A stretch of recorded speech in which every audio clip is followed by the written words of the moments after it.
Hey, Jonathan. Yeah, this is Ian. Ian, how you So, doing? oh, I'm doing pretty well. Yourself? Busy as always. I know you are. I tell you what, we just hit our $450,000 stretch goal for the Clockwork Basilisk Kickstarter, which means we need to get some additional information to put into that Who Invented the Wheelgun booklet. So we had it just with like a Colt's lecture and Dickens' commentary about Colt. Do you think would you be interested in putting anything else into that? Well, I won't lie. The call may be unexpected, but the requirement isn't entirely unexpected because I have full faith that Ben's work and the guys at Headstamp, and of course all the people contributing and diving in on this would get us over some stretch goals. And actually, following writing with Ben that first chapter where we cover some of the early stuff, I've been quite keen to revisit that and expand on, we always boil this down to who was first, who invented the revolver, which is the earliest one known, and the internet has given us a few answers to that. But yeah, I have some interesting stuff to share, I think, that kind of off the point for chapter 1 of Basilisk, but I think it'll work for this. Oh man, that sounds just perfect. I take it you've been working on this already? Yeah, a little bit. Yeah, how many are out there? Well, of course, being affiliated with Headstamp and other work involving colleagues, notably Nick, definitions are important. So we'd better get in there with what the heck we're talking about first of all. But I can cover the two big questions, I hope. So any firearm that revolves, a cylinder that revolves around a fixed barrel is what we're talking about. I don't want to go too off-piste with other types of revolver or repeater. That would seem to be an easy question to answer, but actually there are more of these things out there than you think. More out there than I knew, in various museums, mainly in Europe, as you might imagine. Germany figures pretty strongly here. At the moment, I'm up to 15 16th, early 17th century revolvers, would you believe? Yeah, if I'm going to be perfectly honest, I would definitely believe that. Yeah, of all people, I think you would.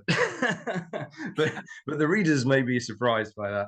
And they break down into a couple of different kind of loose groups.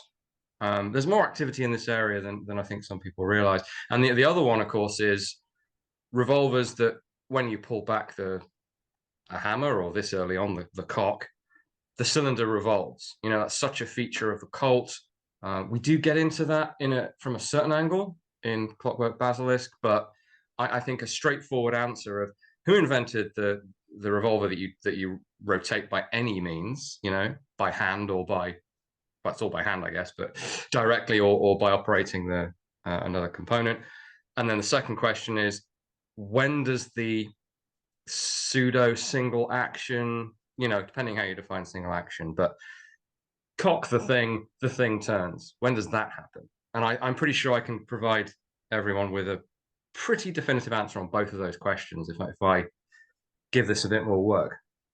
All right. Well, I have clearly come to the right place. That sounds outstanding. Well, I hope so.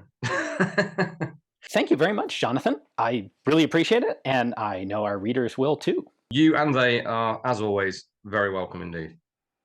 Well, I think that will be a really cool addition to Who Invented the Wheelgun. I'm looking forward to reading Jonathan's extra material, which I suspect is going to be more extra material than we were originally planning on. I'm looking forward to reading it myself already. So big thanks to Jonathan for doing some legwork for us on that, and a big thanks to you guys for getting us past that stretch goal. Now, in the process of doing that, we also passed the $400,000 stretch goal, and that was custom frontispiece art. So we are going to be now commissioning a custom piece of art for the frontispiece of Clockwork Basilisk, and that will be really cool. We are now closing in on the $500,000 stretch goal, which is a cocktail sheet. This is something that we have done for each previous book. If we hit 500K, we'll go ahead and do it for Clockwork Basilisk as well. That will be a selection of custom curated cocktails themed with Clockwork Basilisk, and we'll be including a copy of that cocktail sheet with every copy of the book that is ordered through the Kickstarter. That's something that won't be available afterwards or elsewhere. Now, I also want to mention for a moment Tobacco of the Emperor, the extra book that we added into the campaign today. We've had a tremendous response to it, which I'm really happy to see. I thought that was a pretty cool book, and it's really nice to see so many of you guys having the same idea. Now, if you have already pledged in the Kickstarter and you just want to add a copy of Tobacco of the Emperor, you don't have to change your pledge goal, your pledge level. You can just add the Tobacco book as an add-on. If you're not sure how to do that, check the description text below. I have a link there for a step-by-step guide on how to change your pledge to just add an extra item. We did see some people who look like they're changing from a Collier pledge to a Tobacco pledge and maybe not getting the Collier books that they think they're getting. So we'll go through this again at the very end of the campaign, but if in doubt, take a look at your pledge and make sure it does include everything that you want it to include. So I think that pretty well covers everything for now. Thank you very much for the excellent response. We're excited to be able to add another book to the Kickstarter because it's a really cool thing, and being able to do it pretty quickly will be excellent. So, I do still have 2 interview videos with Patrick Phillips, who wrote the Tobacco book, that are coming up in the next couple of weeks, as well as a couple more videos with Professor Nicholson of the Clockwork Basilisk book on some really cool historical aspects of his writing and of the Colliers themselves. So stick around for those. Thanks.